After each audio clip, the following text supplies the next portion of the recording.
I'm Greg Hunter. This is the weekly news wrap up on USAWatchdog.com for Friday, January 31st, 2020. It's the WNW 417. I want to start with the coronavirus. And listen, I'm not a health expert. I don't know how bad this is going to be, but I'm going to approach it from an economic standpoint, and that is going to be bad. The longer this goes on, the worse it's going to be. Number one for China, but yes, for the rest of the world. Let's just start right here, where we talk about this. This is a big tell. The virus death toll in China rises to at least 212. A lot of people say it's much higher, but let's just go with the official numbers. World Health Organization, who declares global emergency. Folks, they declared a global emergency. Now we got the real deal, Holyfield. Houston, we have a problem. Beijing, we have a problem. And let's just go on. A sharp increase that underscores concerns about the virus from global health official. The World Health Organization, again, that's WHO, said late Thursday that it was declaring the outbreak a global emergency as cases spread to at least 18 countries. Can you imagine what's going to happen to China's economy with them holding, as Michael Pinto says, they got 40 trillion in debt. Can you imagine what's going to happen with that? Already people are shutting down their borders. It's been reported. Let's just go here. And this just shows you how serious this is. When you have and this is stuff you can source. Okay. I don't know exactly how many or who's lying or how bad it's going to get or whatever, but the stuff you can source, it's a global emergency. That's a problem. Here we have Senator calls for immediate shutdown of all flights from China to U.S. We're talking about a senator from Arkansas. Senator Tom Cotton is calling for an immediate shutdown of all flights from China to the U.S., warning that Beijing is lying about the full extent of the coronavirus outbreak. Russia has closed its entire. This is what Tom Cotton tweeted out. Okay, so he's got good intel in the Senate. Russia has closed its entire 2,600-mile border with China. Time to shut down travel. This is his tweet between China and U.S. Cotton tweeted out. Now, I don't know how this is going to affect phase one of the trade deal, but I bet you it affects it negatively. I bet you it slows down getting phase two done. I bet you it gives China, and might be a legitimate way to renege yet again on a trade deal. It's going to be awful hard to service the $40 trillion in debt, even when your staunch ally Russia and North Korea are shutting their borders to your citizens. And, of course, to trade. So, we got a problem. At the very least, now, could it be even a awful, disastrous, millions of people killed and a health a problem? Much like flu outbreaks that killed millions in decades past. Maybe, but one thing's for sure: the damage to the Chinese economy that was basically floating the world. As I talked to you about, David Stockman on here saying that the trade war. Was a shot right in the heart of China's, putting out all this money and floating the global economy. A lot of the global economy floated on China. And David Stockman, former White House budget director, was talking about that and how China had to, come to the table, and they needed to, make it stop. Also, China spent a lot of its reserves and a lot of ammunition on making themselves look strong. Listen, according to David Stockman, the trade war Trump initiated was whacking them. And then you have people like Wilbur Ross saying that this is going to bring jobs back to America.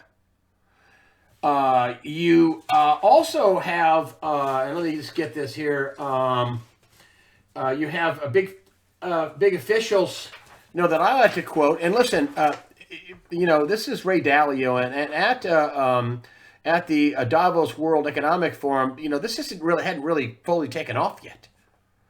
And here we have 1 week after saying cash is trash. This is Ray Dalio. Ray Dalio, he is the head of Bridgewater, the biggest hedge fund in the world, reportedly says it's time to diversify into cash. What? Excuse me? What an about face. Now, why is that? Why would Ray Dalio be saying time to diversify into cash? Well, could it be, does China virus mean the dollar is going to go up or holding strong, at least for now? There's a move by central banks outside of the Fed sphere that Catherine Austin Fitz has brought up, saying that we want to do a cryptocurrency, a huge announcement, and it's outside, does not include the Fed. It includes, Bank of England and, Bank of China and the EU and the Swiss and not the Fed. It could have something to do with all that money printing that the U.S. is doing and the repo operation or whatever. But Catherine Austin Fitz, who's going to be the guest for the early Sunday release, says, yes, that means the dollar's going to stay strong. And she says, but, she's going to take it up one more, but beware of the push for vaccines and forced vaccines. Is that what this is all about? We really don't know. But we do know with countries like Russia and North Korea and now America and Tom Cotton, it's not going to be too long before we're going to shut down that travel. That's going to, at the very least, slow down trade. At the very least. And so, that's a problem. And then we have the impeachment ongoing Democrat disaster in the Senate. And again, they just brought a weak case. I heard, and then they have to resort to lying. You had Adam Schiff, one of the House managers, the top House manager, talking about Donald Trump. He broke the laws of bribery and extortion. No, he didn't. Untrue. Absolutely false, fake. Absolutely false. You got the fake news, which is the propaganda, putting out stories like this. This is an AP story in my local newspaper saying that trading aid for favors doesn't matter, Trump defenders say. That didn't happen.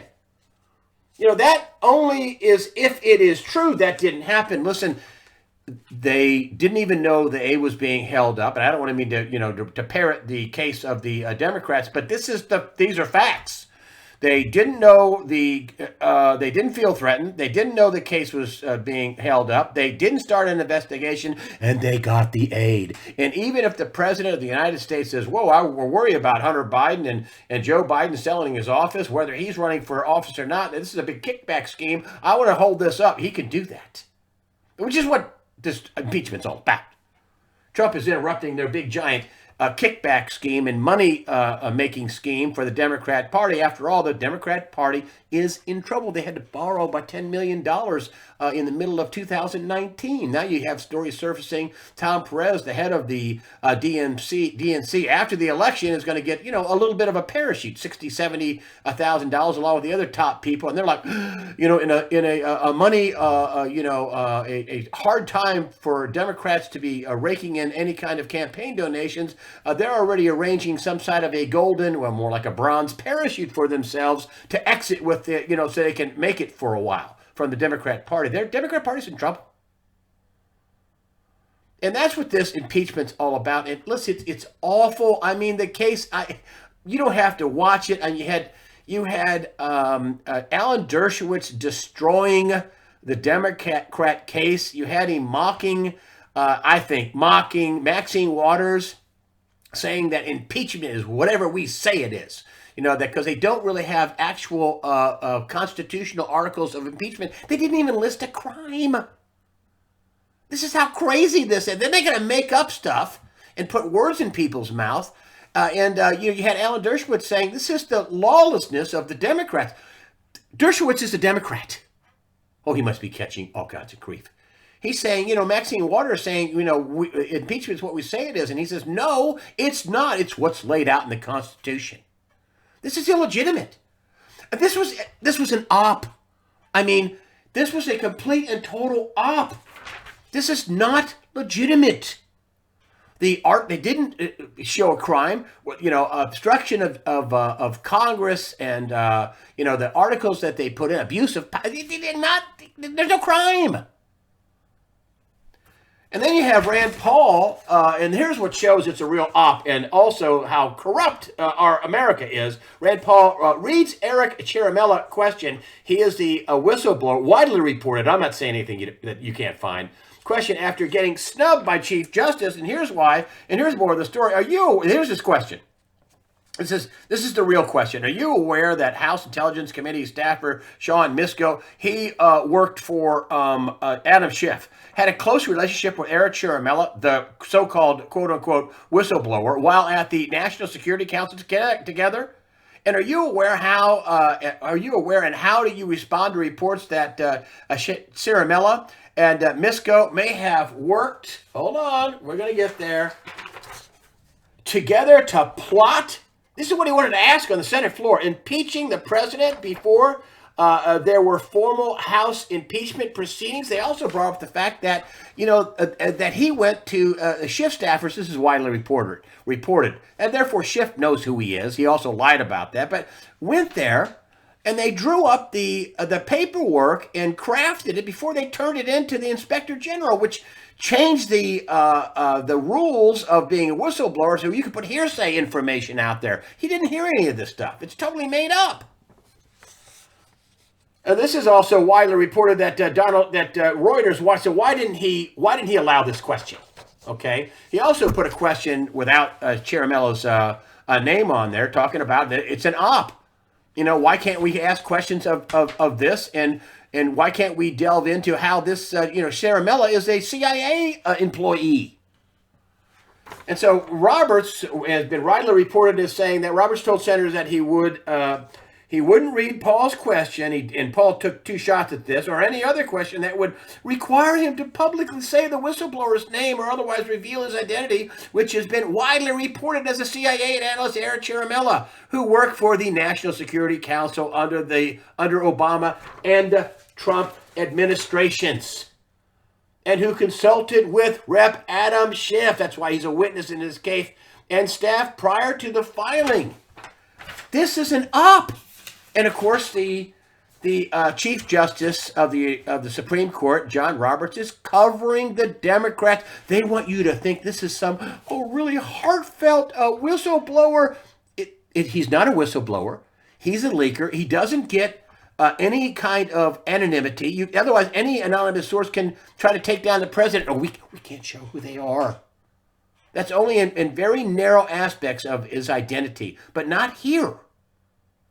Jonathan Turley says this, he's a legal expert, and another Democrat says that Eric Ciaramella doesn't get secrecy status here. He doesn't get it. And then you take a look at the blackout of Pam Bondi, who the reason why Donald Trump wanted to look into what was going on is the 2016 campaign of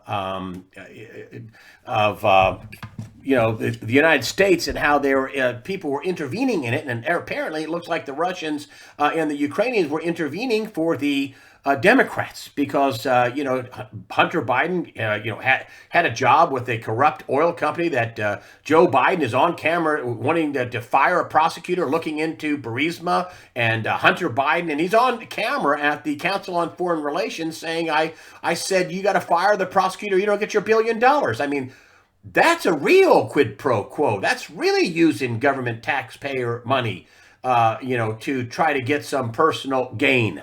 Not have his son investigated.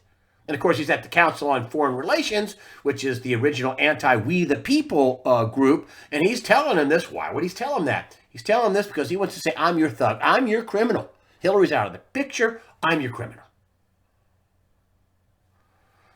And Pam Bondi destroyed the Bidens and showed basically a case for bribes and kickbacks and corruption. And of course, even Fox News got away from it. You don't hear anything in the propaganda media. Ooh, don't want that narrative.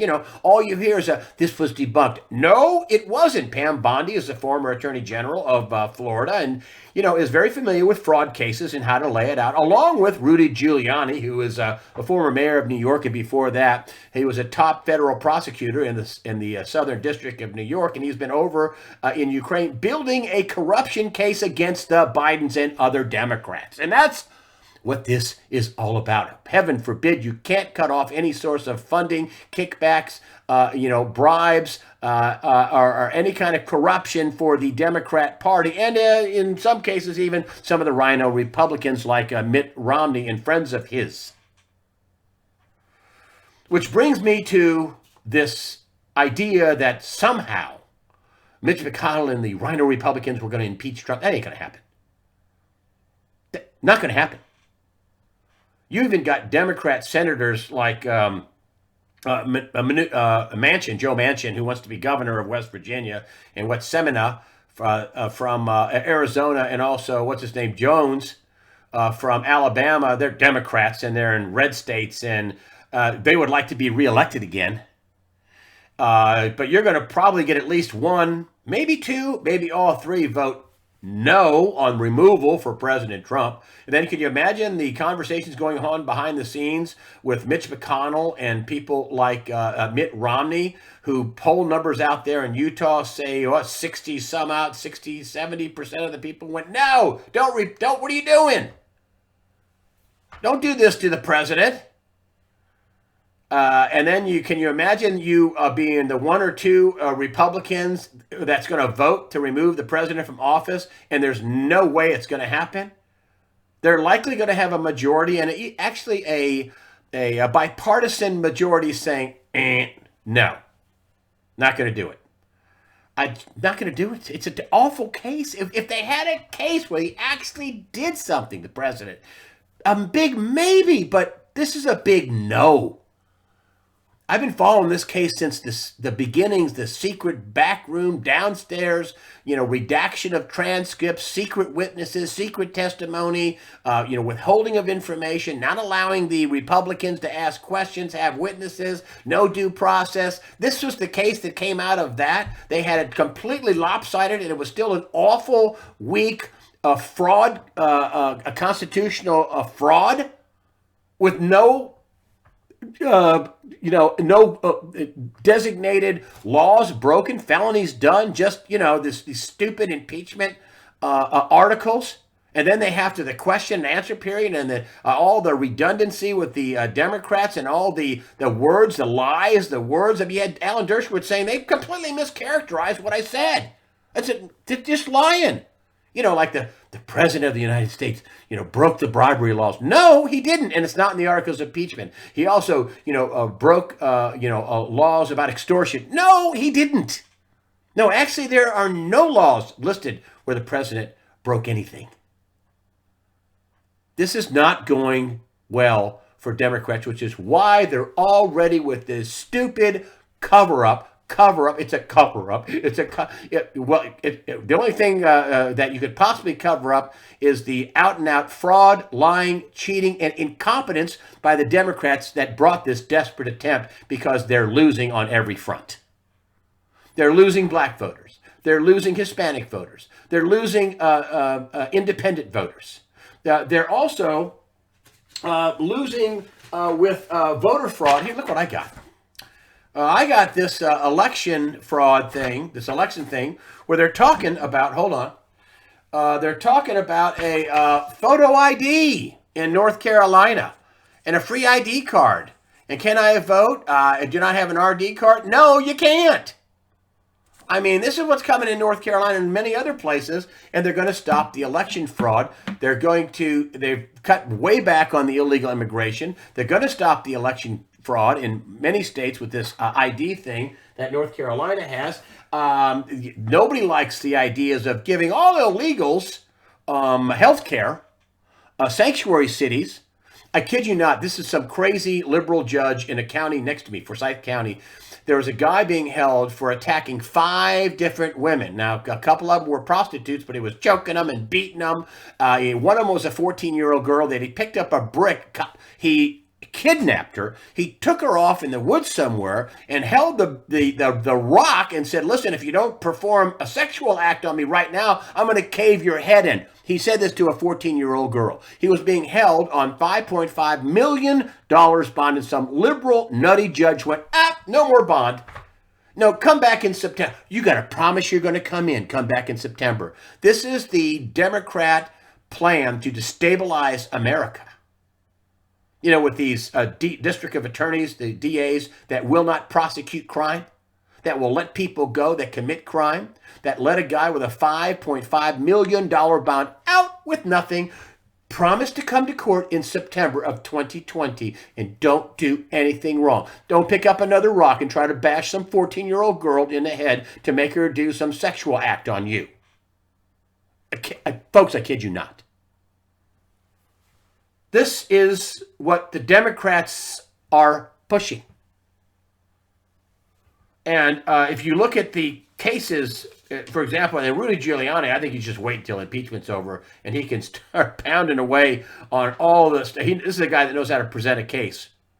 He knows how to build a corruption case, being he jailed a lot of gangsters and a lot of dignitaries and a lot of big-name people in the Southern District of New York when he was a federal prosecutor. This is just unbelievable. The lawlessness that is going on is a huge trend. And the lawlessness and the fake numbers and the fake news and the propaganda and these people at the mainstream media that want you to believe they're journalists, they're nothing more than propagandists. They're committing an operation for the deep state and the Democrat Party. That is all there is to it, folks. You can't get around it.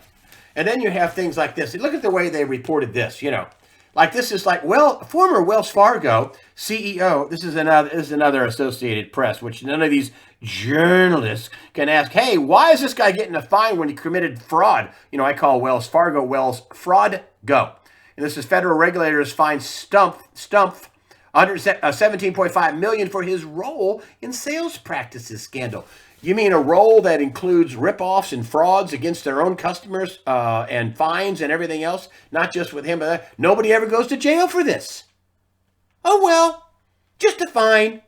I love the way they put this, their role in a sales practices scandal. You mean like fraud, crime, ripoff, stuff that should be prosecuted? Oh, no, they're bankers. Can't let them go to jail. This is why you need to protect yourself. Here's another crazyville thing that's happening is after slashing bonuses, I talk about Deutsche Bank. The reason why I talk about Deutsche Bank is because the IMF calls it the most systemically dangerous bank in the world and has been doing so since 2016. Okay, DB, Deutsche Bank. I even asked our friend Charles Denner about it. He says, if it gets down to $6.40, my chart says it'll go to zero. Well, 644, boing, right off 644 and all the way back up. And yet they've been laying off people by the tens of thousands since 2015. They have announced yet another round of layoffs in 2019. They're going to lay off another 18,000 people by 2022. We're talking about Deutsche Bank here. Does that sound like growth to you? Does that sound like things are going swimmingly? And even after all the layoffs here, after slashing bonuses, Deutsche Bank delays promised pay raises. And yet, and here's the kicker, DB stock up more than 6% on 1/3/19. This is on a Thursday at $9.30 a share. It went from roughly getting down to $6.40 up to $9.30 a share. Does that sound right to you? Does that sound truthful? What's making it do that? What about all this repo action? Who's getting that money? Nobody wants to ask that. Nobody knows. Are those numbers real? It's tens of thousands, tens of billions of dollars every night, and the Fed can't stop, according to the guest I've had on. Now, Martin Armstrong, if they stop, we'll have a daisy chain of defaults, says Martin Armstrong. Nothing is real. And this is why I say, listen, you have to protect yourself. And, some people, they go, well, I've got a few $1,000s. Should I buy gold or stuff? No. You should try to pay your car off. You should try to put new tires on your car. You should try to get your title. You should try to maybe have some food and water. And maybe have, if you don't have a lot of money, maybe a few ounces of silver. Listen, folks, this is going to get worse. And the lies I mean, I've got Catherine Austin Fitz on as an early Sunday release. I mean, we now have FASB, FASAB, FASB, the Federal Accounting Standards Advisory Board Rule 56. This is for the federal government. They don't have to give real numbers anymore. Nope. Nope. Fake. All fake. Fake. Are any numbers real? Is there any price discovery? Seriously, folks. And so that comes down to things you own and things you control. That's when people say, what should a little guy do? Stay out of debt. Get yourself as robust as possible. Debt makes you weaker, not stronger. Equity makes you strong. Debt makes you weak. Cut back on the debt. If you got to cut your smartphone plan, if you got to cut your cable, if you got to stop going out and eating and just eat at home, more often, and maybe cut that back down to maybe one day a week. If you have to, whatever you have to do to conserve money and direct it towards making you stronger is what you should do. Listen, I'm not a brilliant economist. There's no magic bullet. You getting stronger and making it through this is going to be hard work. I can't give you a magic do this and you'll be great. No, not going to happen. And so I close with this, which I saw this and went, oh my gosh. And it's 2 Thessalonians 2, 9 through 11. Read this along with me. The coming of the lawless one will be accompanied by the working of Satan with every kind of power, sign, and false wonder. 10th verse. And with every wicked deception directed against those who are perishing because they refuse the love of the truth that would have saved them. 11. For this reason, God will send them a powerful delusion so they will believe the lie. Folks, don't believe the lie. That's all I can tell you. This has gone on a lot longer than anybody can imagine. But as I've said many times, this line keeps rolling over in my head. The line from the movie Forrest Gump. And then one day it was over just like that. I'm not saying not live. I'm not saying be fearful. I'm saying check yourself. Prepare yourself. Make yourself resilient. I want to thank you for all your comments and donations. I'm still a little behind on the written donations. Going to catch up with that. I really appreciate all the people here. I also want to tell you that I've been trying a different player, and it comes from a company called Daily Motion. Most people don't realize this, but the videos on USA Watchdog don't get monetization from YouTube. They get it on YouTube some of the time. If not demonetized and the monetization's cut way down. But they, when it gets embedded on USA Watchdog, and I have a pretty significant audience, I don't get any revenue from that. So I'm trying a new company that will insert commercials, and it's called Daily Motion. And they're working the bugs out for older, what do you call it? Not operating systems, but older browsers. Like Explorer, Safari, some of the older ones are older versions, and they're working that out so it plays more often, but it's playing pretty well. And that's what I'm doing with that. I'm trying to diversify away from a YouTube. And listen, you putting up a Vimeo page, I don't need to build a channel. They don't monetize. BitChute, they don't monetize. I need to keep the lights on. I need to keep it free. And so I need to have, commercials put in there in a way for somebody to keep, things going. And I don't want to have a situation where I have to have a paywall and you got to pay, $5 or $10. I don't want to do that. And this is a way to keep me from doing it. I just don't want to mess with that. I want to put up what I got. I put it up for free. And if you like it, great. And if you don't, well, then it's worth what you paid for it. Bing, zero. So I want to thank you for all your comments and thank you for all your donations. And now for the line that would get me fired on mainstream propaganda TV, and that is fear not. Prepare yourself mentally, physically, above all spiritually. God the Father, the Son, Jesus Christ, and the Holy Spirit are all firmly in control. Thank you for supporting USAWatchdog.com.